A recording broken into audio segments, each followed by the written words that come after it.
I don't know why I thought Beatles this week. And I was looking at lyrics, and I thought that's a wonderful lyric, especially for the age range of our crowd here. And it, but don't make it sad. Take a sad song and make it better. And that's what we need to do. We really need. It doesn't mean don't feel your grief. Doesn't mean any of that. It means don't become your grief. Don't become your sadness. Don't become that. Don't kill life. That's what we start to do. We start to kill our lives. And we really don't want to do that. We really do not want to kill our lives because they hurt. Emily Cady, I'm going to read it here because I want to make sure I get it respectfully. Now she says here, people who are persistently ill or unsuccessful in any way say they are tired of it all and want to die. They know not what they say. They do not understand. It is not death they want, it is more life.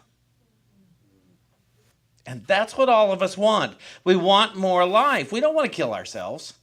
We want more life, and we want it more abundantly. Now, the line in the Bible that is attributed to Jesus says, I have come that they may have life and have it more abundantly. And an affirmation I like to use in the 12th power meditation, at the 12th power, the power of life, which is in the regenerative organs, the genital area. It's where the divine mind faculty of life resides. And most mornings when I lead the 12th power meditation, I say, and today I choose life, and I choose it more abundantly. I choose life. It's not about Jesus choosing for me. How silly. It's about me choosing for me. It's my life. It's not my life is not Jesus's life.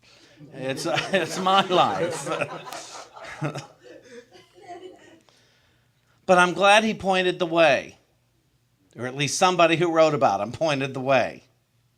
I'm really glad for that. Today I choose life, and I choose it more abundantly. Could we say that together? Today I choose life, and I choose it more abundantly. Let's say it again. Today I choose life, and I choose it more abundantly. 3 times is better. Today I choose life, and I choose it more abundantly. So you think on those terms, oh, I choose life. I don't even know what life is. Because I think life is my body. That's where I've been confused. I think life is my body, and death is the end of my body. I grew up thinking in those terms, and most of my existence I've thought in those terms. Oh, well, the death of my body is the end of life, and the beginning of life is the new body. You know, life started with this body, and it will end with this body. But that can't be it. We can't have...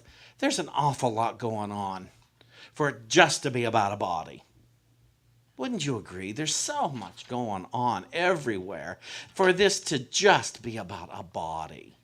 We could not possibly be limited to just a body.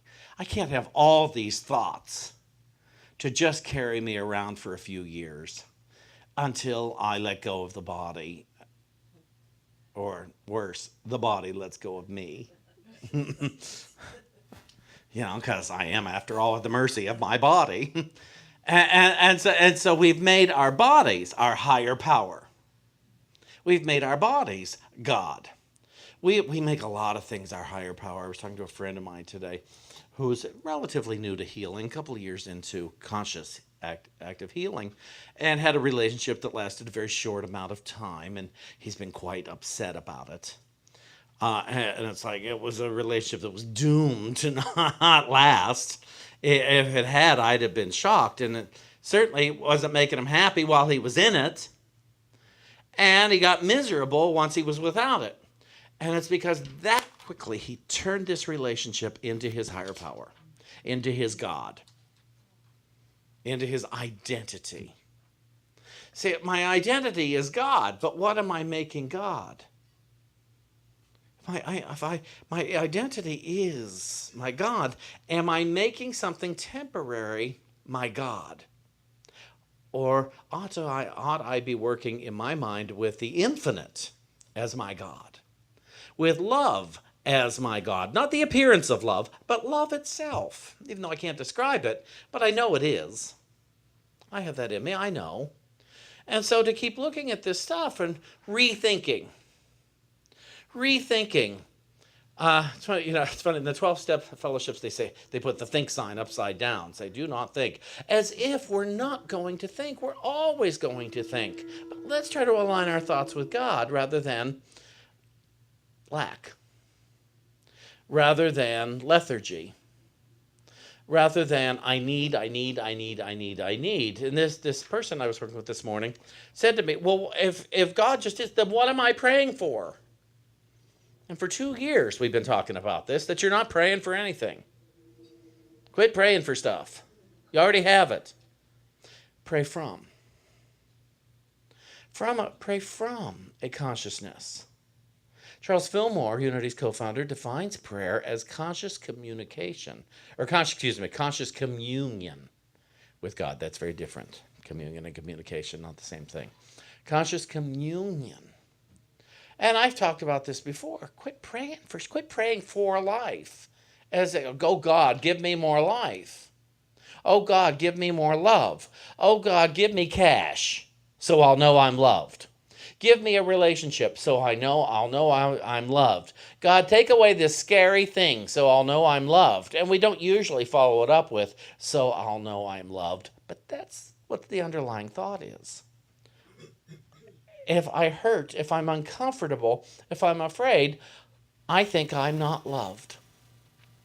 And that's how we walk around a lot of times is I'm not loved. I don't have a job. Or I have a job and I hate it. I don't have a relationship, or I have a relationship and I hate it. I have money but not enough. It's raining. It's snowing. It's too hot. I don't have a yacht. I can't fly privately. I'm not loved. I had to laugh several years ago when there was a crash in the market. David knew of someone, and he heard a story about him that somebody wanted to approach a very, very wealthy man for some money for an investment, and his person said, oh no, don't approach him today. He lost $400 million, which meant he still had about $800 million, but he was in lack because he didn't have over $1 billion today. And we're making it up. We are so making it up of lack and abundance. I am abundant because I say so. And I have lack because I say so. The reality is God is, therefore I am. God is, therefore I am.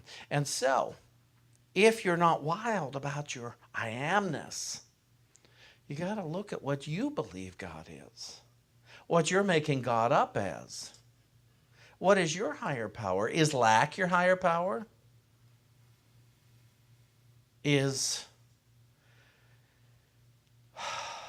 your higher power is I am. I am, and I am good. I just am. Is Facebook your higher power?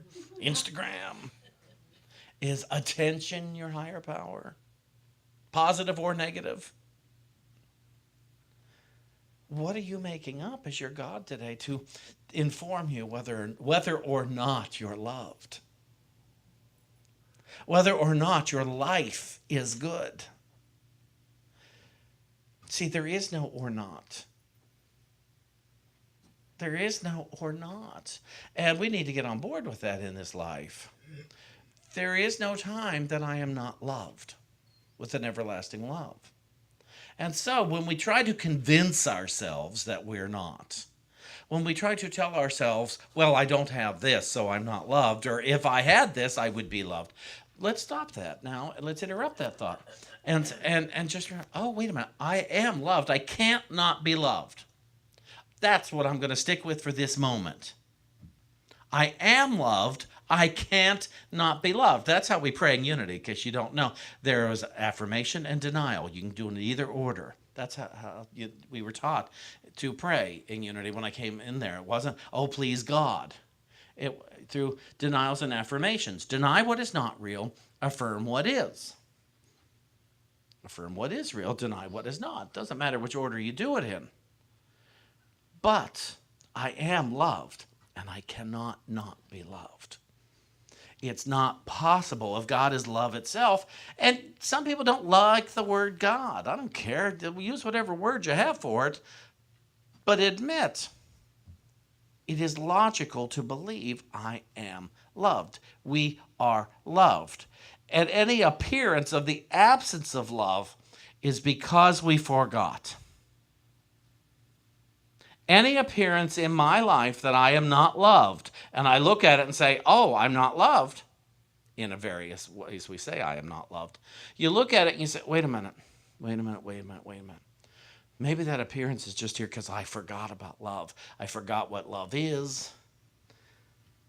I am loved. I can't not be loved. And then relook at the appearance. Often I do go in and ask. I ask to be shown. I ask repeatedly, and I always am. I don't always pay attention that I got the answer.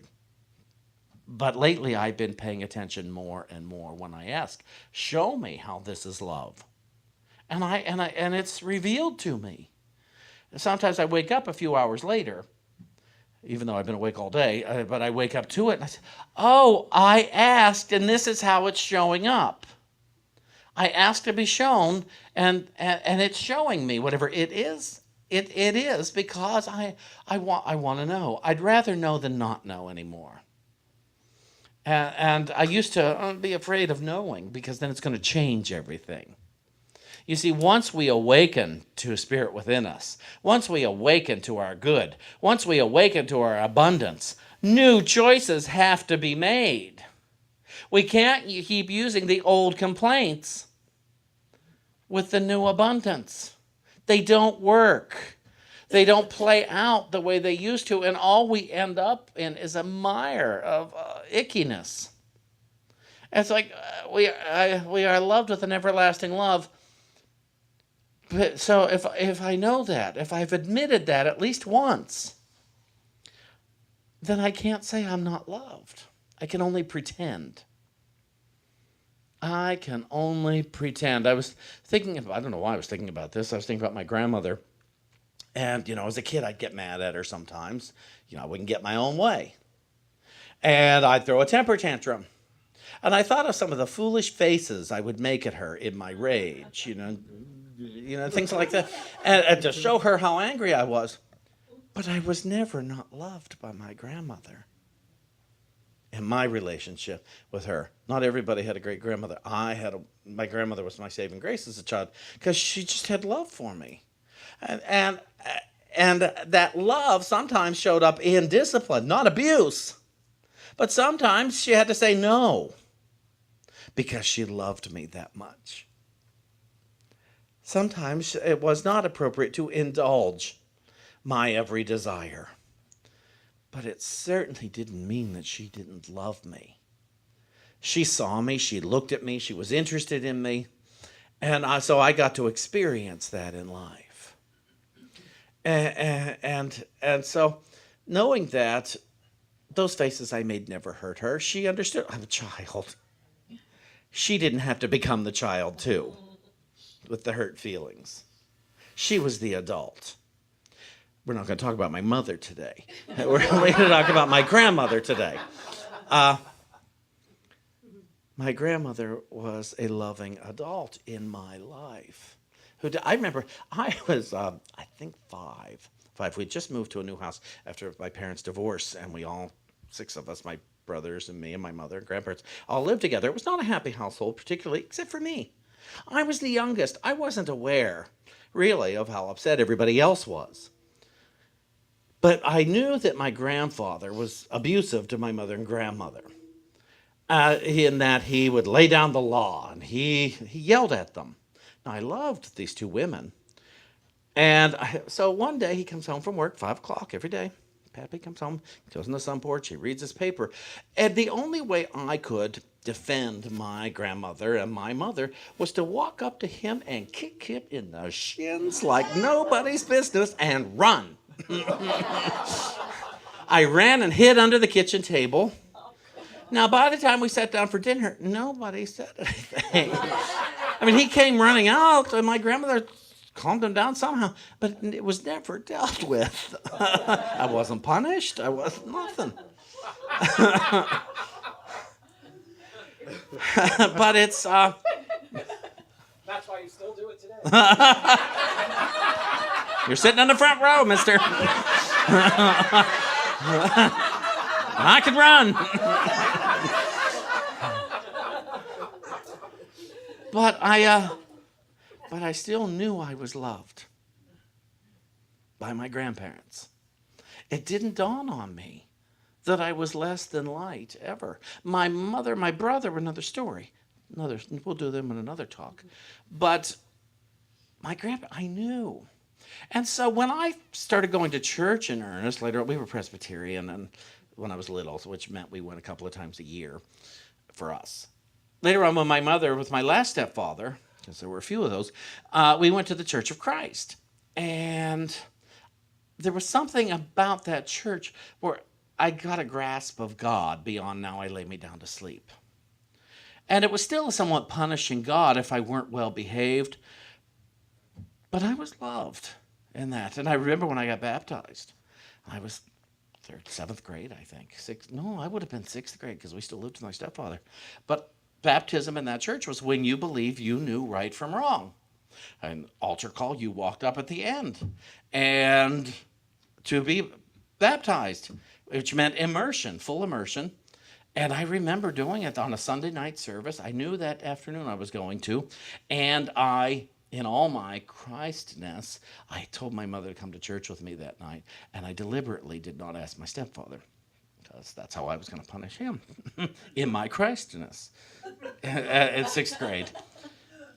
And it had this desired effect. It did hurt his feelings. I'm not saying it's right. I'm just saying it's what I did. It's how I felt. And I have no regrets about that, really. But I walked to the altar at the end, and I went up one set of steps, and the minister went up the other set, and I changed into this canvas pants and top that were way too big on me. And he came out in rubber fishing boots from the other side, and we both stepped down into the what do you call that? Baptistry. Thank you. What? Well, it was also a pool, baptistry, and baptismal pool. And he put a handkerchief over my face and put me backward and came up. Now, what I will tell you is the next day I knew things that I didn't know before. That's what I know about that experience. I did know right from wrong. And the point to me was that I knew right from wrong from that moment. It doesn't mean I always made the choice for right. But I've known the difference ever since. I know when I'm choosing for God and when I'm not. I know when I'm choosing for abundant life and when I'm not. I know the difference, and that to me is tremendous love. That is a tremendous amount of love in my consciousness that I can know the difference and know which choice I'm making. And I know when I make a choice for an absence, the appearance of an absence of love, I am still loved. I'm just not as happy. I'm just not as joy-filled. But it's like my grandparents, I am still loved with an everlasting love because I can't not be. And so that is my life. That's how I live my life, with those thoughts active and activating. That when I express a kindness, even though I'm busy, even though I think I'm busy, when I choose to be present in this place, even though I know there's work to be done over there, when I choose to say, yes, I'm available to talk. Yes, whatever, I'm available for this, or this. When I choose the expression of life that we all share, when I choose for that rather than, oh, but I've got this to do and this to do and this to do. And believe me, plenty of times I've chosen I've got this to do, and this to do. So I look and I discern. What's the greatest opportunity for joy? What's the greatest opportunity? To know I am alive and valuable. What is the greatest, rather than what will satisfy my ego?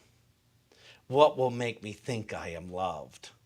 Instead, I become the expression of it in my life. And my life takes on so much more value. Now, I know people who serve. They serve all over the place in ways that I have no interest in serving. But that's where they're guided. And I used to be guilty that I didn't want to do more things like that. And I realized, oh no, that's not mine to do. That I don't have a passion for it. It doesn't spark me. And I'm probably not going to be very good at it. But if mine is to serve, how shall I serve today? And a lot of times it is wakening up to my higher power, my God as I understand God. It is awakening. I want to read something here to you real quickly. Well, we'll see if it's quickly or not. You'll be the judge. And so, we're making slow motion here. I wrote this yesterday, or it was written to me, or through me. I chat with Spirit every day, or most days. I have a little chat with what I call Spirit, Holy Spirit. And I call it Hello Spirit. And I was talking about that something was missing. And I said, my good is here, and I'm not fully receiving or experiencing it. And how do I go about doing that? Receiving and experiencing my good all of the time, because I believe I'm worthy of experiencing my good all of the time. Therefore, I would have to be willing to see my good all of the time. You know, and I wrote, that in my mind is that my good is never absent. And I said, how do I let go of codependency and let myself know that I am loved without question and I am happy even if others aren't? And Spirit wrote, Shawn, become willing to experience your joy, your life. And Spirit wrote it in caps. All of the time, especially since there is no time. And Spirit went on to say, Shawn, this is possible. Go ahead and accept the joy of God. You may encounter resistance, but you can love and still be joyful because you know the truth. And remember, Jesus said, you will know the truth, and the truth will set you free. Or by knowing the truth will set you free. Do you want to know the truth? Capital T, truth.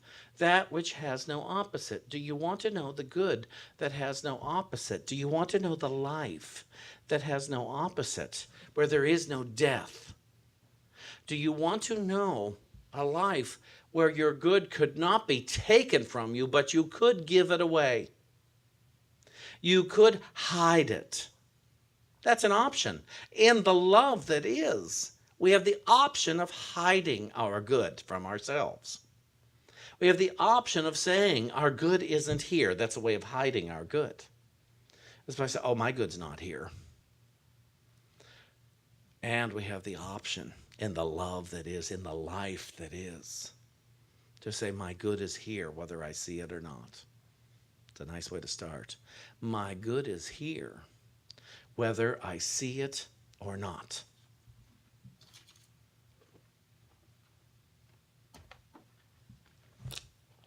The Holy Spirit's interpretation of the New Testament, the first chapter of Titus of all things. And it starts with verse 5, and it says, the Father is like his children, and the children are like the Father, for there is no difference between them. This is not a matter of effort or change. That's the line that got to me. I don't have to be different in order to be like the God of my understanding. I don't have to put a great effort. I just am. The only effort would come in is in order for me to see it. This is the way it has always been, and what has always been shall never change. So here's the deal. You cannot rob yourself of your essence. You cannot change your essence. You cannot change God's essence. You can't change the essence of your neighbor. However, you can see yourself as your essence is, and you can see your neighbor as their essence is. You can see God as God is. That's the solution, as it were, to any problem I have created in my mind, any problem I have established in my mind, to say that there is an absence of good here, and to say, wait a minute, my essence is good. God's essence is good. My neighbor's essence is good. That's what is. And that's how we take a sad song and make it better, Jude. That's how we shift every experience. So I invite you all to ask yourselves, do I want a shift in any compartment I'm currently saying isn't good? Because a lot of us affirm every day, oh, that wasn't good. How do you know? No, what you're saying is, I didn't like it. And there's a difference between what I don't like and what is. There's a big difference in saying, this is bad, and I don't like it. I have fear around it. It's not bad. You just don't know. You just don't know. Yesterday, I was at a healing group, and I got a little resistance to something I said. And I thought, oh, that was fast. I had already had that exchange with Spirit an hour before. And I shared about some joy and some solution that I'd had, and I got a little pushback. And I thought, oh, that resistance came up fast. And I thought, oh, I'm still allowed to be happy. I'm still allowed to be joyous, and I'm still allowed to be free. And I don't have to resent anybody who's not yet choosing for that. But how will people know that they can choose for happy, joyous, and free unless I'm choosing for happy, joyous, and free? I may still have challenges. I may still have difficulty. But my willingness is up to show me that happy, joyous, and free is still a choice in my life experience. Happy, joyous, and free doesn't mean gleeful. It means happy, joyous, and free. It means my assurance that because God is, I am. And I am alive, I am alert, I am awake, I am joyous and enthusiastic about life. My body knows it, and my body shows it. And I'm bearing witness to that this week by choosing differently. Choosing for life.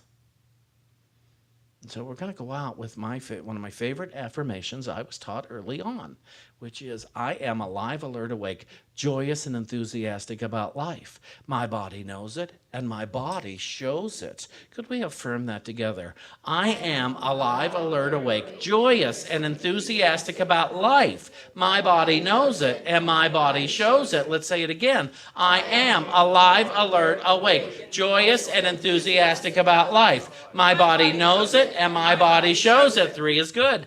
I am alive, alert, awake, joyous, and enthusiastic about life. My body knows it, and my body shows it. I thought we were going to end at 3, but I see a couple. I am alive, alert, awake, joyous, and enthusiastic. So again, take it up, people. I am alive, alert, awake, joyous, and enthusiastic about life. My body knows it, and my body shows it, and so it is.